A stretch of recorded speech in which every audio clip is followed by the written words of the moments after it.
আলহামদুলিল্লাহি ওয়া কাফা ওয়া সালামুন আলা ইবাদিহিল্লাযীনা ইসতাফা আম্মা বা'দ। আজকে দ্বিতীয় তারাবি। আজকের তারাবিতে ১.৫ পারা পড়া হবে। দ্বিতীয় পারার শেষ অর্ধেক এবং তৃতীয় পারা। এই অংশে সূরা বাকারার শেষাংশ এবং সূরা আলে ইমরানের একটি উল্লেখযোগ্য অংশ তেলাওয়াত করা হবে।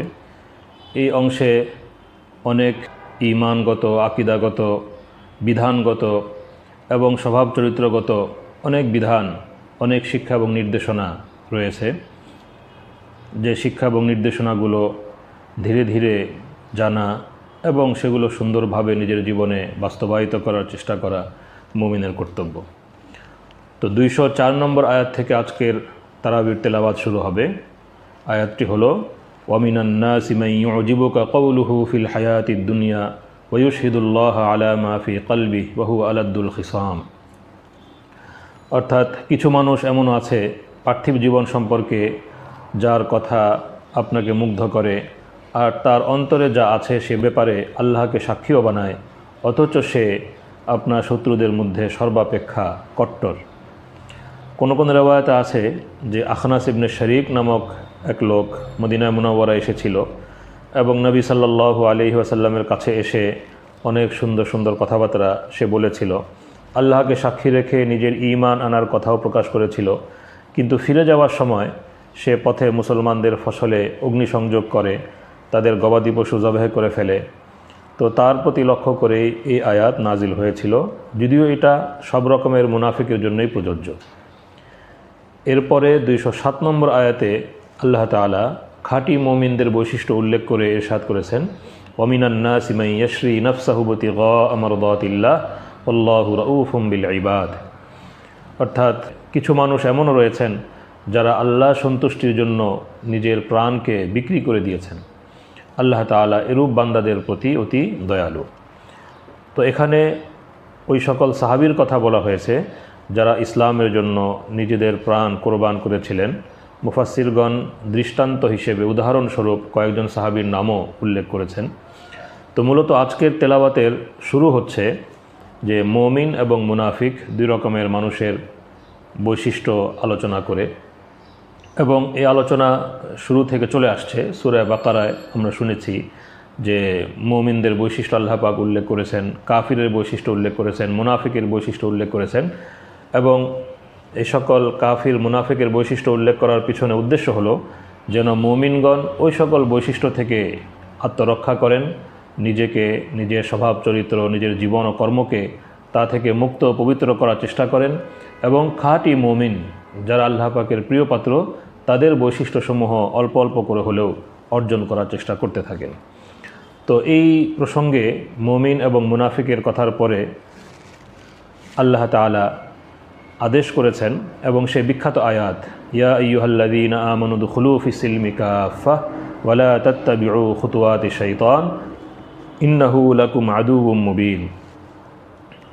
তো যারা ঈমান এনেছে, সেটা অন্তর থেকে হোক অথবা মৌখিকভাবে হোক, যারা ঈমান এনেছে তাদের কর্তব্য হলো পরিপূর্ণভাবে ইসলামে ঈমানে প্রবেশ করা এবং আন্তরিকভাবে মুমিন হয়ে যাওয়া, আন্তরিকভাবে মুসলিম হয়ে যাওয়া। ইসলামের সকল বিধানকে জেনে সেই বিধান অনুসারে নিজের কর্ম এবং জীবনকে গঠন করার চেষ্টা করা। তো মূলত একটা গুরুত্বপূর্ণ বার্তার মাধ্যমেই আজকের তারাবির তেলাওয়াত শুরু হচ্ছে। এরপরে অল্প অল্প করে বিভিন্ন আয়াতে বিভিন্ন বিধান দান করা হয়েছে বিভিন্ন প্রসঙ্গে। একটি গুরুত্বপূর্ণ প্রসঙ্গ হলো ইনফাক ফি সাবিলিল্লাহ, বা আল্লাহর পথে সম্পদ খরচ করা। এই প্রসঙ্গে এখানে ইরশাদ করা হয়েছে যে মা বাবা, আত্মীয় স্বজন, ইয়েতিম মিসকিন এবং মুসাফিরদের জন্য সম্পদ ব্যয় করা উচিত, এবং পাশাপাশি যে কোনো কাজেই, যে কোনো কল্যাণকর কাজে যখন মুমিনগণ সম্পদ ব্যয় করবেন তো আল্লাহ তাআলা সে সম্পর্কে সম্যক অবগত, অর্থাৎ আল্লাহ তাআলা তাদের উত্তম বিনিময় দান করবেন। মদ এবং জুয়া সম্পর্কে বলা হয়েছে যে মদ এবং জুয়াতে যদিও বাহ্যত কিছু উপকারিতা পরিলক্ষিত হয়, যে উপকারিতা এবং সুফলের কারণে মানুষ তার প্রতি আকৃষ্ট হয়, কিন্তু এর ক্ষতি অনেক বেশি। এর পার্থিব এবং পারলৌকিক ক্ষতি, এর চারিত্রিক, মানসিক আর্থিক এবং নৈতিক ক্ষতি এত বেশি যে সেই ক্ষতির তুলনায় বাহ্যত যে উপকারিতা বা সুফল পরিলক্ষিত হয় সেটা কিছুই না। এই জন্য বুদ্ধিমান মানুষের কর্তব্য হলো মদ, মাদক এবং জুয়া থেকে সর্বতোভাবে বেঁচে থাকা। সূরাতুল বাকারার এই শেষ অংশে একটা গুরুত্বপূর্ণ বিষয় বেশ লম্বা করে আলোচিত হয়েছে, সেটা হলো মানুষের দাম্পত্য জীবন। দাম্পত্য জীবন ও পারিবারিক জীবন সম্পর্কে অনেক বিধান এখানে দান করা হয়েছে। এর আলোচনার শুরুই হয়েছে যে মুশরিক পুরুষ বা নারীর সাথে বিবাহ বন্ধনে আবদ্ধ হওয়া যাবে না। ইসলামী শরীয়তে এটা সম্পূর্ণভাবে অবৈধ। কোনো মুসলিম পুরুষ কোনো মুশরিক নারীকে বিয়ে করতে পারবে না এবং কোনো মুসলিম নারী কোনো মুশরিক পুরুষের সাথে বিবাহ বন্ধনে আবদ্ধ হতে পারবে না। ইসলামী শরীয়তে এটা সম্পূর্ণরূপে অবৈধ। তবে মুসলিম পুরুষ কিতাবী নারীকে বিয়ে করতে পারে। এর বিভিন্ন শর্ত শারায়াত যেগুলো ফিকহের কিতাবে বর্ণিত হয়েছে সেগুলোর আলোকে একজন মুসলিম পুরুষ কোনো কিতাবী আহলে কিতাব নারীকে বিয়ে করতে পারে, যদিও সেটা উত্তম নয়। ইসলামী শরীয়তে উৎসাহিত করা হয়েছে যেন মুসলিম দিনদারি তাকওয়া পরহেজগারির ভিত্তিতে অগ্রগণ্য যে তাকেই যেন বিয়ে করে। তো এখান থেকে বুঝে আসে যে পারিবারিক জীবন গঠনের, দাম্পত্য জীবন গঠনের ক্ষেত্রে ইসলাম উৎসাহিত করে সচ্চরিত্র ও দিনদারি এবং পরহেজগারিকে অগ্রাধিকার দেওয়া, সচ্চরিত্র নারী বা পুরুষের সাথে বিবাহ বন্ধনে আবদ্ধ হওয়া, দিনদার তাকওয়া পরহেজগারের দিক থেকে অগ্রসর যে তার সাথে বিবাহ বন্ধনে আবদ্ধ হওয়া, এই বিষয়টাকে ইসলামী শরীয়ত উৎসাহিত করেছে। তাহলে পরিবারের যে লক্ষ্য উদ্দেশ্য, পারিবারিক শান্তি, স্থিতি এবং সুন্দর পরিবার গঠন, সুন্দর বংশ গঠন, আদর্শ বংশ গঠনের যে উদ্দেশ্য একটি দাম্পত্য জীবনের পিছনে থাকে, সেই উদ্দেশ্য সুন্দরভাবে এবং সফলভাবে পূর্ণ হতে পারে। দাম্পত্য জীবন সংক্রান্ত বিভিন্ন বিধান এসেছে, যেমন একটি হলো যে হায়েদ অবস্থায় স্ত্রী সহবাস করা সম্পূর্ণরূপে নিষিদ্ধ। মুমিনকে অবশ্যই এ থেকে বেঁচে থাকতে হবে, যদিও স্বাভাবিক খাওয়া দাওয়া, স্বাভাবিক চলাফেরা, একসাথে কথাবার্তা এগুলোতে নিষেধ নেই। সূরাতুল বাকারায় তালাক সম্পর্কেও বিস্তারিত আলোচনা করা হয়েছে। তালাক হলো বিবাহ বিচ্ছেদ। তো তালাক যদিও ইসলামী শরীয়তে এটা পছন্দনীয় বিষয় নয় এবং এটা আল্লাহ পাকের নিকটে সবচেয়ে অপছন্দনীয় বৈধ কাজ, কিন্তু এরপরও বিষয়টাকে বৈধ জন্য রাখা হয়েছে যেন অপারগতার মুহূর্তে এবং অশান্তির মুহূর্তে যেন মানুষ অশান্তি থেকে আত্মরক্ষা করতে পারে, নতুন একটি পরিবার গঠনের দিকে যেন যেতে পারে। এই জন্য এই বিধান ইসলামী শরীয়তে রাখা হয়েছে। তবে যেটা লক্ষ্য রাখতে হবে সেটা হলো যে তালাক এটা ক্রোধবশত দেওয়ার মতো কোনো বিষয় নয়, বা এটা একটা কটূক্তির মতো কোনো বিষয় নয়, বরং এটা হলো সিদ্ধান্তের বিষয়। যেরকম বিবাহ সিদ্ধান্তের বিষয়, তালাকও বিবাহ বিচ্ছেদ একটি সিদ্ধান্তের বিষয়। এটা চিন্তা ভাবনা করে যদি এছাড়া আর কোনো পথ না থাকে বা এটাই বেশি কল্যাণকর হয়, উভয়ের হক আদায় করার ক্ষেত্রে যদি উভয়ই তাদের হক আদায় করতে অপারগ হয় স্বামী স্ত্রী, সেক্ষেত্রে যদি বিবাহ বিচ্ছেদটাই কল্যাণকর হয় তাহলে চিন্তা ভাবনা করে পরামর্শ করে ইসলামী শরিয়া মোতাবেক তালাকের দিকে যাওয়া যেতে পারে। আমাদের সমাজে যেরকম আছে যে রাগ উঠলো এবং মুখে তালাক উচ্চারণ করে ফেললো, এরপর অনুতপ্ত হয়ে ফতোয়া বিভাগগুলোতে এসে জিজ্ঞেস করতে থাকলো যে এখন কি উপায়। এটা আসলে কোনো পদ্ধতি না। ইসলামী শরীয়তে তালাকের পদ্ধতি হলো তালাক একটা সিদ্ধান্তমূলক বিষয়। এটা চিন্তা ভাবনা করে পরামর্শ করে ইসলামী শরীয়তে যে নিয়ম কানুন, যে নিয়ম পদ্ধতি রয়েছে, সেই নিয়ম পদ্ধতি অনুসারেই প্রয়োজনের মুহূর্তে এটাকে প্রয়োগ করা যেতে পারে। ইসলাম যেহেতু আদল ইনসাফের দিন, সমাজের সর্বস্তরের মানুষের জন্য ইসলাম ইনসাফের এবং শান্তির ব্যবস্থা ইসলাম দান করে থাকে। এই জন্য আমরা দেখি যে সূরাতুল বাকারার এই আয়াতগুলোতে শিশুর মাতৃদুগ্ধের কথাও উল্লেখিত হয়েছে। এমনকি যেন বিবাহ বিচ্ছেদের ক্ষেত্রে, স্বামী স্ত্রীর বিচ্ছেদের ক্ষেত্রে যেন শিশু তার মায়ের দুধ থেকে বঞ্চিত না হয়, এই জন্য মা তার শিশুকে দুধ পান করাতে পারবেন এবং এই সংক্রান্ত বিধিবিধান কোরআনে কারীমের এই আয়াতগুলোতে উল্লেখিত হয়েছে। আজকাল তো আধুনিক এই সময়ে এই কথাটা ব্যাপকভাবে প্রচারিত হয়, আলোচনায় আসে যে মাতৃদুগ্ধের কোনো বিকল্প নেই, শিশুর জন্য মাতৃদুগ্ধের কোনো বিকল্প নেই। কিন্তু কোরআন 1400 বছর আগেই শিশুর জন্য মাতৃদুগ্ধের অধিকার অক্ষুণ্ণ রাখার ব্যবস্থা করে দিয়েছে এবং কোরআনে কারীমে এই সংক্রান্ত আয়াত আল্লাহ রাব্বুল আলামিন নাজিল করে দিয়েছেন। তালাকের প্রসঙ্গে যদি স্ত্রী তালাকপ্রাপ্তা হন অথবা তার স্বামী মারা যায়, তখন ইসলামী শরীয়তে একটি বিধান হলো ইদ্দত। নারীকে ইদ্দত পালন করতে হয়। তালাকের ক্ষেত্রে সাধারণ অবস্থায় 3 হায়েজ, এবং যদি স্বামী মারা যান, স্বামী মারা যাওয়ার ক্ষেত্রে 4 মাস 10 দিন তাকে ইদ্যত পালন করতে হয়। এই বিধানও এখানে উল্লেখিত হয়েছে। ইদ্যতের অবস্থায় একটি বিশেষ বিধান এখানে উল্লেখিত হয়েছে যে ইদ্যত পালনরত অবস্থায় কোনো নারীর সাথে বিয়ের কথাবার্তা বলা বা তাকে প্রস্তাব দেয়া, এই ধরনের কথাবার্তা বলা নিষিদ্ধ। ইদ্যত পালনরত অবস্থায় তার সাথে এই রকমের কথাবার্তা বলা যাবে না। তবে যদি আগ্রহ থাকে তাহলে সেটা ইশারা ইঙ্গিতে প্রকাশ করা যেতে পারে, কিন্তু বিয়ের কথা, বিয়ের প্রস্তাব, এগুলো ইদ্যত পালনরত অবস্থায় নারীর সাথে সম্পূর্ণ নিষিদ্ধ। দ্বিতীয় পারার শেষে দুটো গুরুত্বপূর্ণ ঘটনা উল্লেখিত হয়েছে এবং এ দুটো ঘটনা খুবই তাৎপর্যপূর্ণ। সেটা হলো যে মানুষ প্রাণ ভয়ে বিভিন্ন দায়-দায়িত্ব, বিভিন্ন কর্তব্য পালনে পিছিয়ে থাকে অথবা বিভিন্ন অন্যায় অনাচারে লিপ্ত হয়ে পড়ে। তো বিশেষভাবে কোরআনের পাঠককে এই বিষয়ে শিক্ষা দান করা হয়েছে যে প্রাণ আল্লাহ রাব্বুল আলামিনের হাতে। আল্লাহ তাআলার ইচ্ছায় মানুষ জীবিত থাকে এবং মানুষের হায়াত যখন শেষ হয় তখন আল্লাহ পাকের ইচ্ছায় মানুষ দুনিয়া থেকে বিদায় নেয়।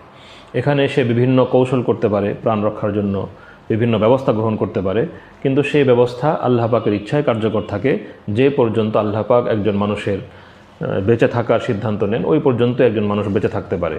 যখন তার মৃত্যুর সময় আসে তখন কোনো রকমের ব্যবস্থার মাধ্যমেই তার মৃত্যু থেকে সে আত্মরক্ষা করতে পারে না।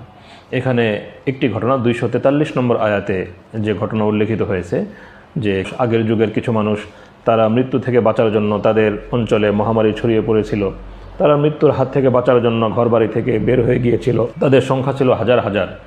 তো কিন্তু তারা বের হয়ে যাওয়ার কারণে, শহর নগর ত্যাগ করার কারণে তারা মৃত্যুর হাত থেকে রক্ষা পায়নি। আল্লাহ পাকের আদেশে তারা সবাই মৃত্যুবরণ করেছে। এরপর আবার আল্লাহ পাক তাদেরকে আদেশ করেছেন, তারা আবার জীবিত হয়েছে। তো এতে আল্লাহ পাক এই শিক্ষা দান করেছেন যে জীবন এবং মৃত্যু আল্লাহ পাকের হাতে। এই জন্য মৃত্যু ভয়ে দায়িত্ব পালন থেকে বিরত থাকাও উচিত নয়, আর মৃত্যু ভয়ে কোনো অন্যায় অনাচারে লিপ্ত হওয়া উচিত নয়। জীবন এবং মৃত্যু আল্লাহ রাব্বুল আলামিনের হাতে। দ্বিতীয় যে ঘটনা 246 নম্বর আয়াতে, সেটা হলো বনে ইসরাইল এবং হযরত তালুত এর ঘটনা। হযরত তালুতের নেতৃত্বে অল্প কিছু মুমিন তারা কাফিরদের বিরুদ্ধে যুদ্ধ করেছেন এবং বিরাট বাহিনীকে পরাস্ত করেছেন। এখানেও দেখা যাচ্ছে যে জয় পরাজয় আল্লাহ পাকের হাতে। মুমিনগণ আল্লাহ পাকের উপর ভরসা করে অগ্রসর হবেন, আল্লাহ পাকের পক্ষ থেকে মদদ এবং নুসরত আসে। এই যে ঘটনাটা, এটা বনে ইসরাইলেরও খুব অল্প সংখ্যক মানুষের জানা ছিল, কিন্তু আল্লাহ রসুল সাল্লাল্লাহু আলাইহি ওয়াসাল্লাম ওয়াহির মাধ্যমে এই ঘটনা জেনেছেন এবং তাদেরকে জানিয়েছেন। এই জন্য দ্বিতীয় পারার শেষে রসুল করিম সাল্লাল্লাহু আলাইহি ওয়াসাল্লামের রিসালতের কথার মাধ্যমেই এই পারাটি শেষ হয়েছে। তিলকা আয়াতুল্লাহি নাতলুহা আলাইকা বিল হক ওয়া ইন্নাকা লামিনাল মুরসালিন। এগুলো আল্লাহর আয়াত যা আমি আপনার সামনে যথাযথভাবে পড়ে শোনাচ্ছি, এবং নিশ্চয়ই আপনি সেই সকল নবীর অন্তর্ভুক্ত যাদেরকে রসুল করে পাঠানো হয়েছে। এরপর তৃতীয় পারা, এই পারাতেও শুরুতে নবুয়ত এবং রিসালাত সম্পর্কে আলোচনা হয়েছে এবং আল্লাহ পাক বিভিন্ন নবীকে যে বিশেষ বৈশিষ্ট্য দান করেছেন, বিশেষ শ্রেষ্ঠত্ব দান করেছেন, সে সম্পর্কেও এই পারা শুরুতে আলোচনা হয়েছে। এই পারা শুরুতে একটি গুরুত্বপূর্ণ আয়াত হলো, যাকে হাদিস শরীফ আল্লাহ রসুল সাল্লাল্লাহু আলাইহি ওয়াসাল্লাম আযমু আইল কোরআন বলে উল্লেখ করেছেন, অর্থাৎ আয়াতুল কুরসি। এটা হলো সূরাতুল বাকারার 255 নম্বর আয়াত এবং তৃতীয় পারা শুরুতে আয়াতুল কুরসি রয়েছে, এবং এটা আজকের তেলাওয়াতে আয়াতুল কুরসি আমরা শুনতে পাবো। এটা খুবই তাৎপর্যপূর্ণ আয়াত। এই আয়াতে আল্লাহ রাব্বুল আলামিনের সিফাত উল্লেখিত হয়েছে এবং আল্লাহ পাকের বড়ত্ব, মহত্ব, কুদরত, ইলম, এই সমস্ত গুণাবলী উল্লেখিত হয়েছে। তো এই আয়াত সম্পর্কে ভালোভাবে জানা এবং এই আয়াতে আল্লাহ রাব্বুল আলামিন যে ঈমানি এবং যে আকীদাগত যে শিক্ষা দান করেছেন, সেই শিক্ষাটা অর্জন করা আমাদের কর্তব্য। আম্বিয়া কেরামের প্রসঙ্গে এখানে হযরত ইব্রাহিম আলাইহিস সালাতু ওয়াস সালামের ঘটনা, যে নমরুদের সাথে ইব্রাহিম আলাইহিস সালাতু ওয়াস সালামের যে বিতর্ক, সে ঘটনাও উল্লেখিত হয়েছে। হযরত উযাইর আলাইহিস সালাতু ওয়াস সালামের ঘটনা, যে তিনি একটি মৃত বস্তি, একটি মৃত এলাকার পাশ দিয়ে যাওয়ার সময় তার মনে হঠাৎ করে চিন্তা এসেছিল যে কিভাবে এরা আবার জীবিত হবে। তো আল্লাহ পাক হযরত উযাইর আলাইহিস সালাতু ওয়াস সালামকে 100 বছরের জন্য মৃত্যু দান করেন, আবার 100 বছর পর তাকে আবার জীবিত করেন। সূরা বাকারা অধ্যয়ন করলে দেখা যায় যে এই সূরায় অন্তত 5 জায়গায় ইহইয়া এ মাউতা, মৃতদেরকে জীবিত করার প্রসঙ্গ বিভিন্নভাবে এসেছে। এক তো হলো সূরাতুল বাকারার ওই অংশটা যে বনি ইসরায়েলের এক লোক মারা গিয়েছিল এবং একটি গরু তাদেরকে জবাহ করতে বলা হয়েছিল, সেই গরুর জবাহ করার পরে একটি অংশ সেই মৃত ব্যক্তির গায়ে লাগিয়ে দেওয়ার পরে সেই মৃত ব্যক্তি জীবিত হয়ে তার হত্যাকারীর পরিচয় দান করেছিল। এই ঘটনাটা সূরাতুল বাকারায় উল্লেখিত হয়েছে। এরপরে বনি ইসরায়েলের ওই সকল লোকের ঘটনাও উল্লেখিত হয়েছে যারা আল্লাহ রাব্বুল আলামিনের দেখার দাবি করেছিল এবং আল্লাহ পাক তাদেরকে মৃত্যু দিয়েছিলেন, এরপর পুনরায় জীবিত করেছিলেন। ওই কওমের ঘটনা উল্লেখিত হয়েছে যারা এই যে তাউন থেকে, মহামারী থেকে বাঁচার জন্য তাদের জনপদ ত্যাগ করে চলে যাচ্ছিল। আল্লাহ পাক তাদেরকে মৃত্যু দান করেন, পুনরায় তাদেরকে জীবিত করেন। হযরত উযাইর আলাইহিস সালাতু ওয়াস সালামের মৃত্যু এবং পুনরায় জীবিত হওয়ার ঘটনা, এবং হযরত ইব্রাহিম আলাইহিস সালাতু ওয়াস সালাম আল্লাহ পাকের নিকটে দরখাস্ত করেছিলেন যে তিনি কিভাবে মৃতকে জীবিত করবেন সেটা যেন তাকে দেখিয়ে দেন। আল্লাহ রাব্বুল আলামিন তাকে দেখিয়ে দিয়েছেন। এই বিষয়গুলো, এই 5টি বিষয় ইহইয়া এ মাউতা সংক্রান্ত, মৃতকে পুনরায় জীবিত করা সংক্রান্ত 5টি দৃষ্টান্ত আল্লাহ রাব্বুল আলামিন সূরাতুল বাকারায় উল্লেখ করেছেন। তৃতীয় পারার এই আয়াতগুলোতে, সূরাতুল বাকারার এই আয়াতগুলোতে একটি গুরুত্বপূর্ণ বিষয় হলো ইনফাক ফি সাবিলিল্লাহ, আল্লাহ পাকের পথে খরচ করা। 261 নম্বর আয়াত থেকে 274 নম্বর আয়াত পর্যন্ত আল্লাহ পাকের পথে সম্পদ ব্যয় করার ফজিলত এবং তার গুরুত্ব, আদাব এবং প্রাসঙ্গিক বিভিন্ন বিষয় বর্ণিত হয়েছে। যারা আল্লাহ সন্তুষ্টির জন্য আল্লাহর পথে সম্পদ ব্যয় করে তাদের একটি উপমা উল্লেখিত হয়েছে। যেমন একজন কৃষক জমিতে বীজ বপন করেন, একটি বীজ বপন করেছেন, সেখান থেকে 7টি শীষ এসেছে, প্রতিটি শীষে 100 করে দানা হয়েছে। তো তিনি একটি বীজের পরিবর্তে 700 শস্য পেয়ে গেলেন, 700 দানা পেয়ে গেলেন। তো আল্লাহর পথে, আল্লাহ সন্তুষ্টির উদ্দেশ্যে যারা সম্পদ ব্যয় করে, আল্লাহ পাক তাদের সামান্য ব্যয়ের বিনিময়ে 700 গুণ বা তার চেয়েও বেশি গুণ তাকে দান করবেন। তো এটা হলো আল্লাহর পথে সম্পদ ব্যয়ের উপমা, সম্পদ ব্যয়ের ফজিলত, যা কোরআনে কারীমের এই আয়াতগুলোতে একটি উপমার মাধ্যমে বোঝানো হয়েছে। পক্ষান্তরে যারা মানুষকে দেখাবার জন্য সম্পদ খরচ করে, যশ খ্যাতি, নাম যশ খ্যাতির জন্য সম্পদ খরচ করে, তাদের উপমা হলো যে একটি মসৃণ পাথরের উপরে সামান্য কিছু ধুলোবালি জমে আছে, সেখানে একটি বীজ ফেলা হলো, সেখানে তিনি একটি বীজ বপন করলেন। তো এখান থেকে তো আর শীষ আসবে না, সেখান থেকে কোনো শস্য হবে না, বরং সামান্য একটু বৃষ্টি হওয়ার পরেই সেখান থেকে সেই ধুলোবালি, সেই বীজ সহ নিশ্চিহ্ন হয়ে গেল। এটা হলো যারা রিয়া, মানুষকে দেখাবার জন্য, নাম যশ খ্যাতির জন্য সম্পদ খরচ করে, তাদের উপমা। তাদের এই খরচ নিশ্চিহ্ন হয়ে যায়, আল্লাহ পাকের নিকটে এর কোনো মূল্য নেই। যারা আল্লাহর পথে, আল্লাহর জন্য সম্পদ খরচ করবেন, তাদের জন্য কিছু নির্দেশনা দেওয়া হয়েছে যে তারা যেন খোটা দেওয়ার মাধ্যমে এবং কথা বা কাজে কষ্ট দেওয়ার মাধ্যমে তাদের এই দান সাদাকাকে বিনষ্ট না করে দেন।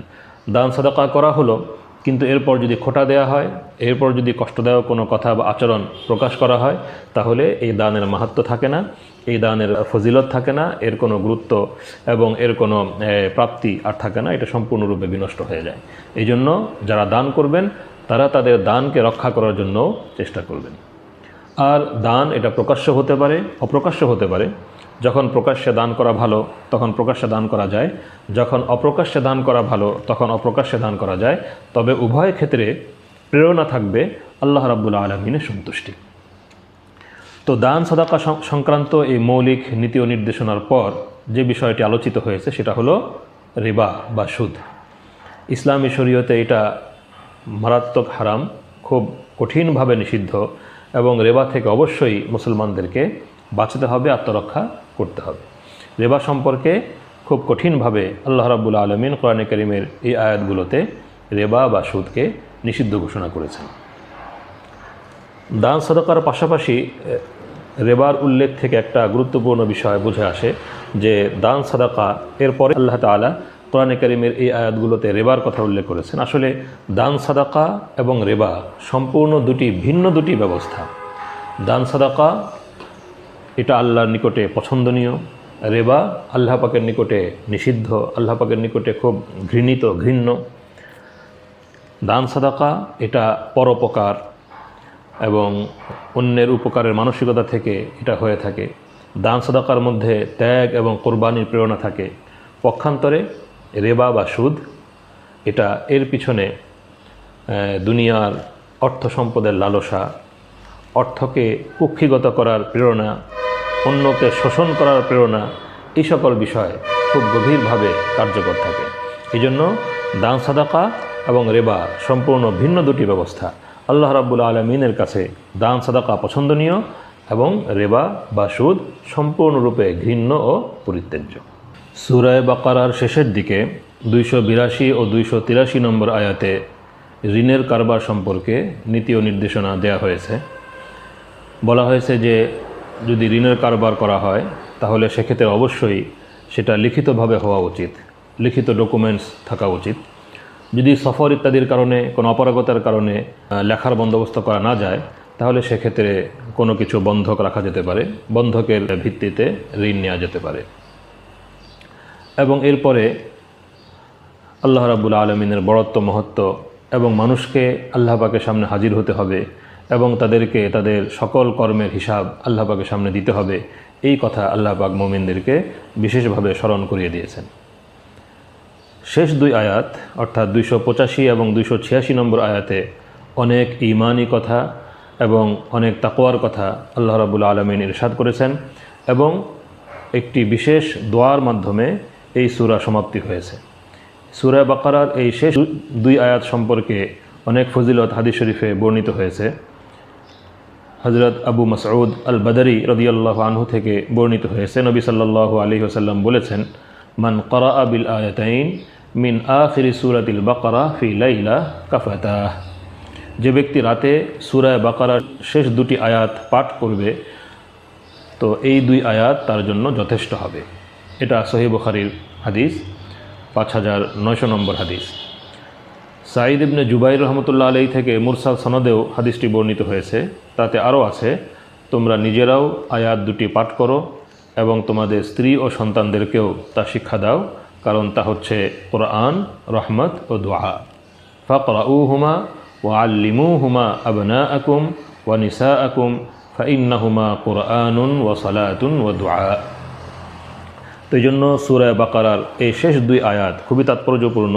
প্রতি রাতে এই দুই আয়াত অন্তত তেলাওয়াত করা উচিত এবং এই দুই আয়াতে যে দোয়ার মাধ্যমে এই দুই আয়াতের সমাপ্তি, সেখানে মুসলমানদেরকে শেখানো হয়েছে তারা যেন আল্লাহ পাকের নিকটে এই দরখাস্ত করেন যে আল্লাহ, আমরা আপনার বিধান শিরোধার্য করছি, তবে বিধান পালনের ক্ষেত্রে যদি আমাদের থেকে কোনো ভুল ত্রুটি হয়ে যায় তাহলে আমাদেরকে ক্ষমা করুন। যতক্ষণ পর্যন্ত মুমিনগণ আল্লাহ রাব্বুল আলামিনের বিধানকে শিরোধার্য করবেন এবং আল্লাহ পাকের বিধান পালন করার জন্য সচেষ্ট থাকবেন আর বিধান পালনে যে ভুল ত্রুটি হয়ে যায় সেই ভুল ত্রুটির জন্য আল্লাহ পাকের নিকটে ক্ষমা প্রার্থনা করতে থাকবেন বিনয়ের সাথে, নম্রতার সাথে, তো সে পর্যন্ত তারা খাইর এবং কল্যাণের সঙ্গে থাকবেন। এবং এই পন্থা তারা যদি অবলম্বন করেন তাহলে ইনশাআল্লাহ ইহুদিরা যে মন্দ পরিণামের শিকার হয়েছে, যাদের মন্দ পরিণাম সম্পর্কে আল্লাহ রাব্বুল আলামিন এই সূরা শুরুতে বিস্তারিত বলেছেন, আল্লাহ তাআলা মুসলমানদেরকে সেই মন্দ পরিণাম থেকে রক্ষা করবেন। আল্লাহ পাক আমাদেরকে বোঝার এবং আমল করার তৌফিক দান করুন। ওয়া আখিরু দাওয়ানা আনিল হামদুলিল্লাহি রাব্বিল আলামিন।